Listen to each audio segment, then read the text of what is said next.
Hello everyone, welcome to our channel Padhai hub में आज हम अपना मैक्रो इकोनॉमिक्स का चैप्टर नंबर 6 कंटिन्यू करेंगे, that is known as banking में हम एक वीडियो पहले कर चुके हैं। आज हमारी ये नेक्स्ट वीडियो है और ऑलमोस्ट हमारा इस वीडियो में चैप्टर खत्म हो जाएगा क्योंकि ये चैप्टर ज़्यादा बड़ा आपका नहीं है। तो देखिए अब यहाँ पर आपका दे रखा है। अच्छा, इस चैप्टर में से आपको एक ऑलमोस्ट एक क्वेश्चन मिलता है, that is known as function of central bank. तो फंक्शन ऑफ सेंट्रल बैंक आपको हर बार मिलता है, तो इसको आप बहुत ध्यान से कर लेंगे। That is your important topic. ये आपका बहुत ही इंपॉर्टेंट टॉपिक है, इसमें आपको 110% आपको क्वेश्चन मिलता है। क्लियर? चलिए अब यहाँ पर हम पढ़ेंगे सबसे पहले सेंट्रल बैंक के बारे में हम पढ़ेंगे। तो देखिए सेंट्रल बैंक क्या होता है, हर कंट्री का एक सेंट्रल बैंक होता है। हमारा सेंट्रल बैंक कौन सा है? आरबीआई। अच्छा, आरबीआई जो है, आरबीआई हमारा एस्टैब्लिश कब हुआ था? आरबीआई एस्टैब्लिश हुआ था इन 1 अप्रैल 1935 कोलकाता में इसे फर्स्टली स्थापित किया गया था इन 1 अप्रैल 1935 में। ठीक है, चलिए उसके बाद यहाँ पर अगर हम बात करें, it refers to an apex bank that control the entire banking system of a country.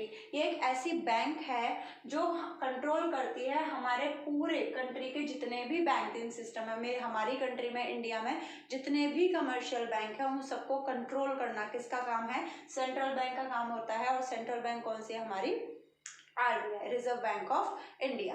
ठीक है, चलिए अब यहाँ पर हम बात करते हैं फंक्शन ऑफ सेंट्रल बैंक की, कि सेंट्रल बैंक के आखिर फंक्शंस क्या क्या होते हैं। ठीक, अच्छा नॉर्मली जब हमारे पास बैंक्स की बात आती है तो बैंक सबसे पहले क्या करता है? बैंक का सबसे पहला काम होता है बैंक ऑफ इशूइंग नोट। ये ऐसा बैंक है जो कि नोट को इशू करता है। ठीक, हम सबको पता है कि भाई जो नोट प्रिंट होते हैं, छपते हैं, कहाँ पर छपते हैं? आरबीआई में। अथॉरिटी ऑफ इशूइंग नोट किसी भी नेम से आ सकता है, अथॉरिटी ऑफ इशूइंग नोट या फिर बैंक ऑफ इशूइंग नोट या फिर अथॉरिटी ऑफ करेंसी, किसी भी नाम से आपका आ सकता है। ये किसका फंक्शन है? ये सेंट्रल बैंक का फंक्शन है। क्या फंक्शन है? कि नोट को या करेंसी को प्रिंट करने की जो अथॉरिटी है, इशू करने की जो अथॉरिटी है, वो सिर्फ और सिर्फ किसके पास है? आरबीआई के पास। ठीक है, अच्छा इसमें एक बात और मैं आपको बता दूं, आरबीआई के पास नोट प्रिंट करने की अथॉरिटी है, मतलब जितने भी हमारे यहाँ करेंसी है वो सब कौन प्रिंट करती है? आरबीआई। बट जितने भी कॉइन्स होते हैं, कॉइन्स और 1 रुपीज का नोट, कॉइन्स और 1 रुपीज का नोट हमारी ये जो आरबीआई है ये इशू नहीं करती। तो कौन इशू करता है? उसे इशू किया जाता है मिनिस्ट्री ऑफ फाइनेंस के द्वारा। ये आपके बहुत ही 1 मार्क के बहुत ही छोटे छोटे क्वेश्चन है, हो सकता है आपको, आप जब 12th के बाद किसी कंपटीशन की तैयारी करें शायद उसमें काम आ जाए। ठीक है, चलिए उसके बाद यहाँ पर आता है इशूइंग नोट। इशूइंग नोट से मुझे एक और बात याद आई, नोट पर गवर्नर के साइन होते हैं। तो गवर्नर के साइन होते हैं, तो एट प्रेजेंट जो हमारे गवर्नर हैं वो शक्तिकांत दास हैं। ठीक है, और नेक्स्ट देखते हैं अभी बैंकर ऑफ द गवर्नमेंट। अब ये कह रहा है कि बैंकर ऑफ द गवर्नमेंट, ये गवर्नमेंट का बैंकर होता है। अब ये 3 तरीके से काम करता है गवर्नमेंट के साथ। क्या? बैंकर, ये जो हमारा आरबीआई है, सेंट्रल बैंक है, वो गवर्नमेंट का बैंकर होता है। देखिए जैसे हमारा रिलेशन कमर्शियल बैंक के साथ होता है, हम उसमें पैसा डिपॉजिट करते हैं, लोन लेते हैं, सब कुछ करते हैं, उससे एडवाइस मांगते हैं, वैसे ही गवर्नमेंट का रिलेशन किसके साथ होता है? सेंट्रल बैंक के साथ, आरबीआई के साथ। गवर्नमेंट के जितने भी अकाउंट होते हैं वो कहाँ पर होते हैं? आरबीआई के पास। ठीक है, एजेंट का मतलब ये जो आरबीआई है ये गवर्नमेंट के बिहाफ पर उसकी सारी सिक्योरिटीज को सेल और परचेज करता है। ठीक है, उसके बाद आता है एडवाइजर। तो हमारी गवर्नमेंट को जब भी किसी मनी सप्लाई की या मनी रिलेटेड किसी भी पॉलिसी को फ्रेम करने की जरूरत पड़ती है तो आरबीआई उसे इसके रिगार्डिंग या इसके रिलेटेड एडवाइस देता है कि अब गवर्नमेंट को क्या करना चाहिए। इसके बाद आपका आता है bankers bank and supervisory role. Bankers bank मतलब हमारे बैंकों का बैंक, जितने भी कमर्शियल बैंक हैं उनके ऊपर जो हेड है वो कौन है? RBI, central bank. ठीक है, एंड सुपरवाइजरी रोल का मतलब उन पर नजर रखना। मैं हमने पढ़ा था ना बिजनेस में, ठीक, क्या पढ़ा था? सुपरविजन। तो वहां पर हमने पढ़ा था सुपरवाइजरी रोल क्या होता है। सुपरवाइजरी रोल मतलब ये चेक करना कि आरबीआई ने जो सीआरआर, कैश रिजर्व रेशियो, या जो एसएलआर, स्टैट्यूटरी लिक्विडिटी रेशियो, ये सब जो निकाला है किसके लिए? बट ये जो हमारा सीआरआर और एसएलआर है ये टाइम टू टाइम चेंज होता रहता है। तो ये सुपरवाइज करना, ये देखना क्या कमर्शियल बैंक उन्हें फॉलो कर रहे हैं या नहीं। उसके बाद आपका दे रखा है lender of the last resort. ठीक है, लेंडर का मतलब क्या होता है? लेंडर का मतलब पैसा देने वाला। तो जब कमर्शियल बैंक के पास फाइनेंशियल क्राइसिस आ जाती है, उनके पास कोई सॉल्यूशन नहीं बचता कि कहाँ से पैसा लें, एकदम से उनके पास इमरजेंसी आ जाती है, तो वो कहाँ पर जाते हैं, आरबीआई के पास जाते हैं और आरबीआई उन्हें मनी लैंड करती है, मतलब पैसा देती है। उसके बाद आपका दे रखा है custodian of foreign exchange. Custodian of foreign exchange में क्या होता है, कस्टोडियन ऑफ फॉरेन एक्सचेंज का मतलब होता है हर सेंट्रल बैंक के पास, सिर्फ हमारी कंट्री का ही नहीं, किसी भी जो सेंट्रल बैंक होती है उन सबके पास फॉरेन एक्सचेंज का रिजर्व रखा होता है। मतलब हर कंट्री का उनके पास कुछ ना कुछ थोड़ी बहुत करेंसी का रिजर्व रखा होता है कि किसकी कस्टडी में रखा होता है, आरबीआई की कस्टडी में। तो यहाँ पर custodian of the foreign exchange, foreign exchange किसकी कस्टडी में रहता है, आरबीआई की कस्टडी में। क्यों रहता है, क्योंकि देखिए फॉरेन एक्सचेंज काम में आता है, जो हमारा फॉरेन एक्सचेंज मार्केट है वहां पर एक्सचेंज रेट को डिसाइड करने में यहाँ पर ये काम में आता है। तो वो जब हम अपना नेक्स्ट चैप्टर आगे पढ़ेंगे उसमें बहुत ही डीपली है, तो उसमें आगे हम समझेंगे, ठीक है। अभी आप बस यही याद रखिए कि फॉरेन एक्सचेंज किसकी कस्टडी में रहता है, आरबीआई की कस्टडी में, जो कि फॉरेन एक्सचेंज मार्केट में एक्सचेंज रेट को स्टेबल करने में मदद करता है। क्लियर। नेक्स्ट आपका दे रखा है clearing house function. Clearing house function का बहुत ही सिंपल यहाँ पर एक एग्जांपल है, जैसे कि अगर मुझे कोई चेक क्लियर कराना है, ठीक है, मेरा बैंक कोई और है और जिसने मुझे चेक दिया उसका बैंक कोई और है, मैं वहां पर जाऊंगी बैंक में, उसको सामने वाले को चेक दूंगी क्या और कह दूंगी मुझे ये वाला अमाउंट अपने अकाउंट में ट्रांसफर कराना है या मुझे इस चेक को क्लियर करवाना है, सिंपल सी बात, हम इतना कहते हैं। वैसे ही अगर एक बैंक दूसरे बैंक पर कोई चेक निकालती है या चेक इशू करती है, तो वो सारे चेक कहाँ पर क्लियर होते हैं, वो सारे चेक क्लियर होते हैं हमारे सेंट्रल बैंक में। एक बैंक का दूसरे बैंक पर अगर कोई चेक है या जो भी चेक से लेन देन है, एक बैंक का दूसरे बैंक पे, कमर्शियल बैंक जब आपस में चेक से लेन देन करते हैं तो उनका सारा क्लियरिंग कहाँ पर होता है, हमारा सेंट्रल बैंक में। क्लियर। उसके बाद आपका दे रखा है control of credit. Control of credit मतलब मार्केट में जो मनी सप्लाई है उसको कंट्रोल करना। अगर महंगाई है तो मनी सप्लाई को कम करना, इन्फ्लेशन है अगर तो मनी सप्लाई को कम करना, और अगर मार्केट में डिप्रेशन है, डिफ्लेशन है, तो उसको क्या करना, मनी सप्लाई को बढ़ा देना। ये किसका काम होता है, आरबीआई का, सेंट्रल बैंक का काम होता है। ठीक है, यहाँ तक आपका कंट्रोल ऑफ क्रेडिट तक इनके यहाँ पर ही हमारे फंक्शन दे रखे हैं। कंट्रोल ऑफ क्रेडिट या फिर कंट्रोल ऑफ मनी सप्लाई आपका बहुत ही बड़ा टॉपिक है, इसलिए इसको हमने अलग से ले लिया है। ठीक है, तो यहाँ पर कंट्रोल ऑफ क्रेडिट तक बस आप इतना ही याद रखेंगे कि मार्केट में मनी सप्लाई को कंट्रोल करना आरबीआई का काम है।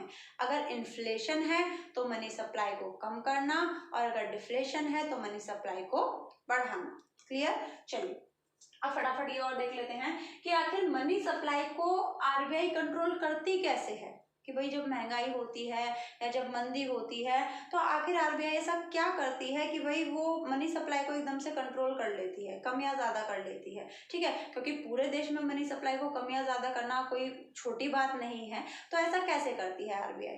तो यहाँ पर देखते हैं, सबसे पहले देयर आर टू मैथड्स, दो तरीके के मैथड्स होते हैं, क्वांटिटेटिव और क्वालिटेटिव। तो पहले क्वांटिटेटिव और क्वालिटेटिव मैथड का हम मीनिंग जान लेते हैं।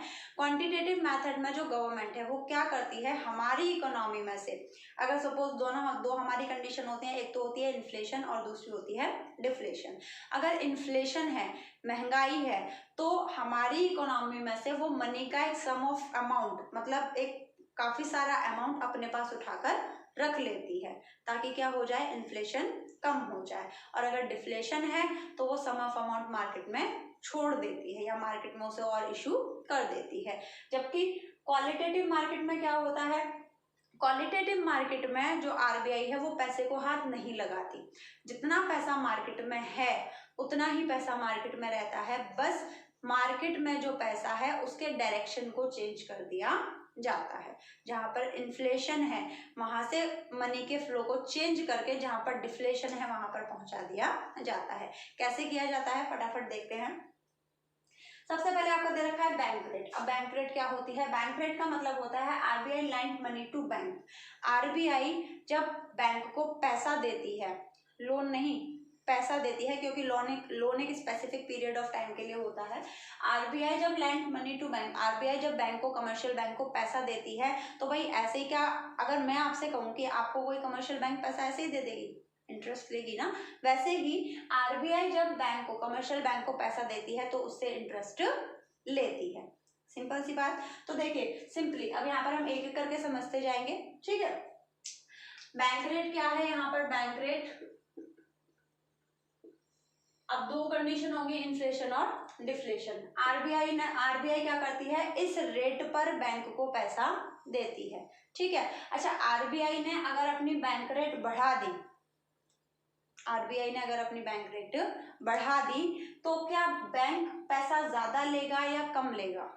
देखिए सिंपल सी बात है, यहाँ पर इसने क्या कहा, RBI lent money to bank, ये वो रेट है जिस रेट पर आरबीआई अपना पैसा बैंक को देता है। तो जब बैंक रेट बढ़ा दी जाती है, जब बैंक रेट बढ़ा दी जाती है तो डिमांड, जो मनी की डिमांड है वो क्या हो जाती है, कम हो जाती है। Suppose normal example, commercial bank पहले आपको 10% पे पैसा दे रहा था, आपने 10% पे पैसा ले लिया और आप 10% उसको दे रहे हैं। कमर्शियल बैंक अब आपको 12% पे पैसा दे रहा है, तो भाई आप पैसा लेंगे तो 12% देना पड़ेगा ना, इंटरेस्ट, है ना। तो जब इंटरेस्ट ज्यादा हो गया, बैंक रेट ज्यादा हो गई, तो हमने डिमांड क्या कर दी, कम कर दी। जैसे ही बैंक रेट ज्यादा होती है तो डिमांड क्या हो जाती है, कम हो जाती है। और जब पैसे की डिमांड कम हो जाती है तो मार्केट में मनी सप्लाई भी कम हो जाती है। ये कब काम में आता है, इन्फ्लेशन के टाइम पर, जब मार्केट में महंगाई होती है तब बैंक रेट क्या हो जाती है, बढ़ जाती है। किस टाइम पर,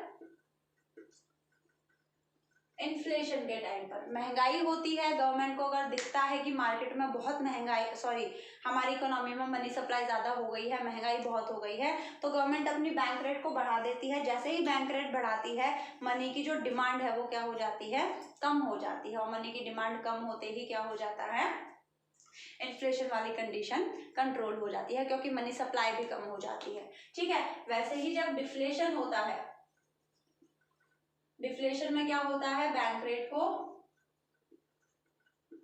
कम कर दिया जाता है। जैसे ही बैंक रेट को कम कर दिया जाता है, डिमांड क्या हो जाएगी, बढ़ जाएगी, और डिमांड बढ़ जाएगी तो मनी सप्लाई भी बढ़ जाएगी, और मनी सप्लाई बढ़ जाएगी तो हमारी डिफ्लेशन की प्रॉब्लम भी सॉल्व हो जाएगी, ठीक है। बहुत ही क्लियर कॉन्सेप्ट है, अगर आप स्टेप बाय स्टेप करेंगे तो बहुत ही क्लियर है, ठीक है। चलिए उसके बाद है open market operation. Open market operation क्या होता है, देखिए ओपन मार्केट ऑपरेशन का मतलब होता है sale and purchase of securities by RBI.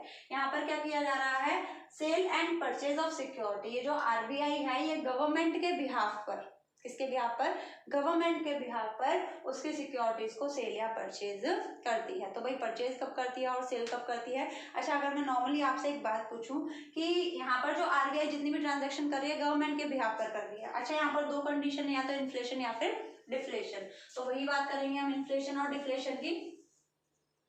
जब इन्फ्लेशन होता है, इन्फ्लेशन वाली कंडीशन में ओपन मार्केट ऑपरेशन में क्या होता है, आरबीआई अपनी सिक्योरिटीज को क्या करती है, जब इन्फ्लेशन है, इन्फ्लेशन कब होता है, इन्फ्लेशन जब होता है जब हमारे यहाँ मनी सप्लाई बहुत ही ज्यादा है, ठीक। तो इन्फ्लेशन वाली कंडीशन में यहाँ पर क्या हो जाता है, सेल ऑफ सिक्योरिटी। मार्केट में महंगाई है, मतलब मनी सप्लाई बहुत ज्यादा है, अब मनी सप्लाई को कम करना है, मनी सप्लाई को कम करना है तो गवर्नमेंट ने क्या किया, गवर्नमेंट ने या ओपन मार्केट सिक्योरिटी ने अपनी सिक्योरिटीज को सेल कर दिया। जैसे ही उसने सिक्योरिटीज को मार्केट में सेल किया, वहां से पैसा आ गया। देखिए नॉर्मली मेरे पास अगर कोई चीज है, अगर मैं उस सामान को बेचूं तो मेरे पास क्या आएगा, पैसा आएगा ना, और वो पैसा कहाँ से आया, इकोनॉमी में से, लोगों के पास से आया, ठीक है। तो जब इन्फ्लेशन होता है, मनी सप्लाई बहुत ज्यादा होती है, तो यहाँ पर ओपन मार्केट ऑपरेशन में आरबीआई क्या करती है, आरबीआई अपनी सिक्योरिटीज को सेल कर देती है, किसके बिहाफ पर, गवर्नमेंट के बिहाफ पर। अब सेल करी तो इकोनॉमी का पैसा किसके पास आ गया, आरबीआई के पास। तो यहाँ पर क्या हो गया, इन्फ्लेशन की कंडीशन कंट्रोल हो गई। ऐसे ही जब डिफ्लेशन होता है, डिफ्लेशन का मतलब मार्केट में मनी सप्लाई का कम होना। अब मनी सप्लाई कम है तो गवर्नमेंट क्या करेगी, मनी सप्लाई को बढ़ाएगी। मनी सप्लाई को बढ़ाने के लिए क्या करना पड़ेगा, वो वापस से मार्केट से अपनी सिक्योरिटीज को परचेज कर लेगी। मैंने जैसे ही अपने सामान को परचेज किया, पैसा मुझे वापस से देना पड़ा, तो वापस से मैंने पैसा दिया तो कहाँ गया, इकोनॉमी में, ठीक है। पैसा इकोनॉमी में जाते ही मनी सप्लाई भी बढ़ जाएगी और हमारी डिफ्लेशन की प्रॉब्लम खत्म हो जाएगी, ठीक। तो यहाँ पर क्या करते हैं, परचेज ऑफ सिक्योरिटी। क्लियर। जब इन्फ्लेशन होता है तो यहाँ पर आरबीआई गवर्नमेंट की सिक्योरिटीज को सेल कर देती है, और जब डिफ्लेशन होता है तो आरबीआई गवर्नमेंट की सिक्योरिटीज को परचेज कर लेती है। क्लियर। चलिए नेक्स्ट अब आपका आता है रेपो रेट और reverse repo rate. Repo rate और रिवर्स रेपो रेट में क्या होता है देखिए फटाफट। रेपो रेट और रिवर्स रेपो रेट की अगर हम बात करें, रेपो रेट क्या है, rate at which the RBI offer short period loan to bank. यहाँ पर क्या है, रेपो रेट क्या है, रेपो रेट वो रेट है जिस पर आरबीआई बहुत ही शॉर्ट टाइम के लिए बैंक को लोन देता है। कौन से बैंक को, कमर्शियल बैंक को। तो भाई सिंपल सी बात है, रेपो रेट अभी हमने जैसे बैंक रेट किया सेम थोड़ा वैसा ही है, ठीक है। तो यहाँ पर जो रेट है क्या है, जिस पर आरबीआई ऑफर करती है short period loan to bank, ठीक। अब इसमें क्या होगा, अब अगर रेपो रेट बढ़ा दी जाए, अगर रेपो रेट बढ़ा दी जाए तो कमर्शियल बैंक पैसा लेना क्या कर देगा, कम कर देगा। रेपो रेट अगर बढ़ा दिया जाए तो मनी सप्लाई क्या हो जाएगी, कम। भाई रेट बढ़ा दी, पहले वो 10% पे आपको लोन दे रहा था, वो 12% पे आपको लोन दे रहा है, तो भाई 12% पे अगर आपको कोई लोन दे रहा है तो आप कम लेंगे तो मनी सप्लाई कम होगी, ठीक है। तो रेपो रेट बढ़ाने से मनी सप्लाई कम हो जाती है, और मनी सप्लाई हम कम कब करते हैं, इन्फ्लेशन की कंडीशन में। क्लियर। इन्फ्लेशन होगा तो रेपो रेट को बढ़ा दिया जाएगा, एज सेम अगर डिफ्लेशन होगा तो रेपो रेट को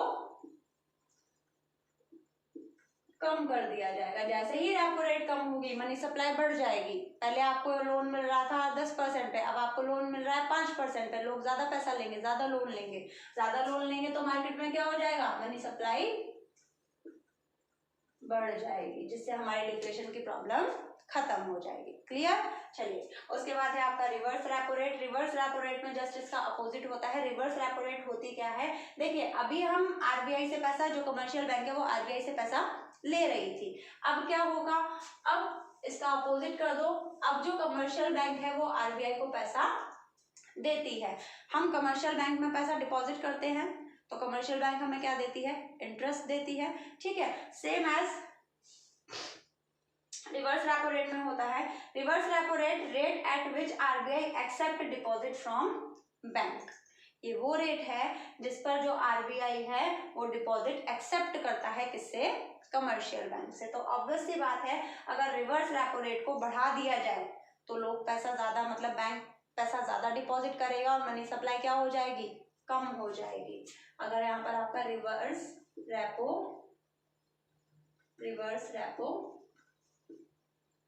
रेट,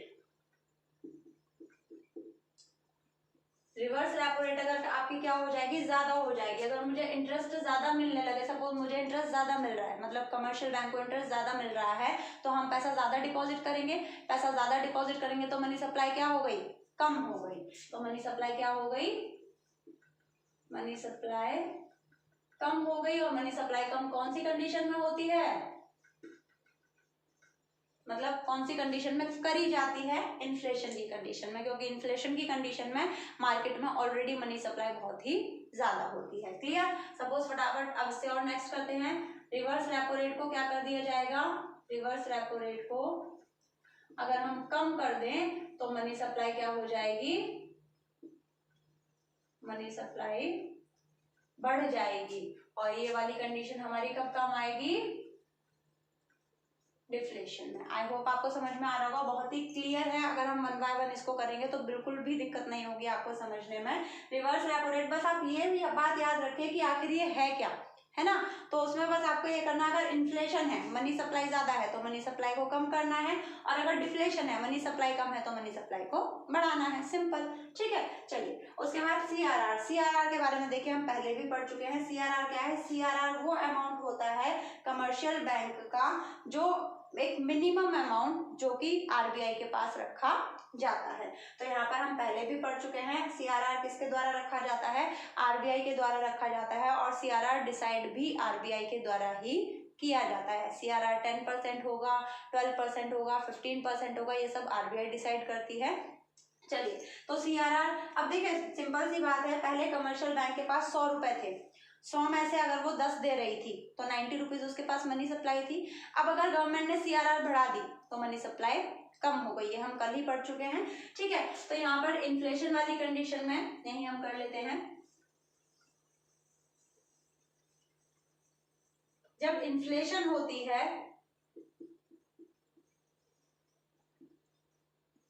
इन्फ्लेशन वाली कंडीशन में हमें मनी सप्लाई को क्या करना है, कम करना है। और मनी सप्लाई कम कब होगी, जब CRR बढ़ेगी। तो यहाँ पर CRR को क्या कर दिया जाता है, बढ़ा दिया जाता है और मनी सप्लाई क्या हो जाती है, कम हो जाती है। कैसे, पहले 100 रुपए में से 10 रुपए हम RBI को दे रहे थे, 90 रुपीज हमारे पास थे, मनी सप्लाई 90 रुपीज थी। अब मनी सप्लाई को कम करना है तो गवर्नमेंट ने CRR बढ़ा दिया। CRR मतलब अब वो 100 में से 30 रुपीज मांग रही है RBI में रखने के लिए। तो 100 में से अगर 30 रुपीज मैंने CRR में रख दिए तो मेरे पास कितने बचे, 70। मनी सप्लाई कितने की हो गई, 70 की। ठीक है, तो मनी सप्लाई कम हो गई। और मनी सप्लाई को कम कब किया जाता है, इन्फ्लेशन में। और मनी सप्लाई को बढ़ाया कब जाता है, डिफ्लेशन में। ऐसे ही डिफ्लेशन में हम क्या कर देंगे, या हम नहीं सॉरी, जो RBI है वो क्या कर देगी, CRR को कम कर देगी और मनी सप्लाई से क्या हो जाएगी, इंक्रीज। सिंपल। ठीक है, ऐसा ही हमारा सेम SLR में होता है। SLR is the capped bye commercial bank. SLR statutory liquidity ratio होती है, एक ऐसा अमाउंट जो हमारे कमर्शियल बैंक को अपने पास हमेशा या तो गोल्ड की फॉर्म में या फिर किसी और फॉर्म में अपने पास रखना पड़ता है, ताकि वो उसे कभी भी एट अ टाइम मनी में कन्वर्ट करा सके। तो सिंपल सी बात है, अगर SLR बढ़ा दिया जाए, सिंपल यही वाली बात है, अगर SLR बढ़ा दिया जाए, अगर स्टैट्यूटरी लिक्विडिटी रेशियो बढ़ा दी जाए तो मनी सप्लाई कम हो जाएगी। वो किस में की जाती है, इन्फ्लेशन में। और अगर स्टैट्यूटरी लिक्विडिटी रेशियो कम कर दी जाए तो मनी सप्लाई बढ़ जाएगी, वो क्या होता है, डिफ्लेशन। ठीक है, इन्फ्लेशन का मतलब मनी सप्लाई बहुत ज्यादा है, आपको कम करनी है।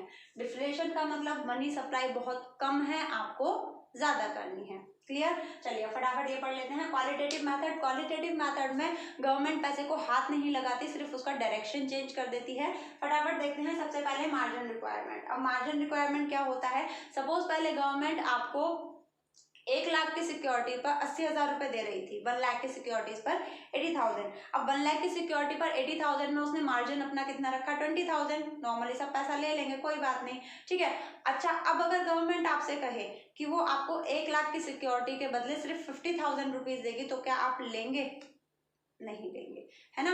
तो सिंपल सी बात है, मार्जिन रिक्वायरमेंट में क्या होता है, गवर्नमेंट मार्जिन बढ़ा देती है। गवर्नमेंट जैसे ही मार्जिन बढ़ाती है, मनी सप्लाई कम हो जाती है, लोग पैसा लेना कम कर देते हैं। तो कौन सी कंडीशन में, इन्फ्लेशन वाली कंडीशन में मार्जिन रिक्वायरमेंट क्या हो जाएगा, बढ़ जाएगा और मनी सप्लाई कम हो जाएगी। ऐसे ही डिफ्लेशन वाली पीरियड में, डिफ्लेशन वाली पीरियड में हमें क्या करना है, मनी सप्लाई को बढ़ाना है। मनी सप्लाई को बढ़ाना है तो मार्जिन रिक्वायरमेंट क्या कर दो, कम कर दो। अगर आपके पास कोई 1 लाख की चीज ला रहा है, आप उसे 95,000 रुपीज दो, तो भाई हर पर्सन आपसे पैसा लेगा। ठीक है, तो मार्जिन रिक्वायरमेंट में क्या होता है, सॉरी इन्फ्लेशन में क्या होता है, इन्फ्लेशन में मार्जिन रिक्वायरमेंट को बढ़ा दिया जाता है। मार्जिन रिक्वायरमेंट बढ़ाने से हमारी मनी सप्लाई कम हो जाती है। और डिफ्लेशन में मार्जिन रिक्वायरमेंट को कम कर दिया जाता है, जिससे हमारी मनी सप्लाई बढ़ जाती है। सिंपल। नेक्स्ट आता है क्रेडिट राशनिंग। क्रेडिट राशनिंग में क्या होता है, क्रेडिट राशनिंग में एक तरीके से जैसे राशन हम देते हैं ना, किनको, गरीब लोगों को देते हैं, ऐसे ही क्रेडिट राशनिंग में क्या आता है,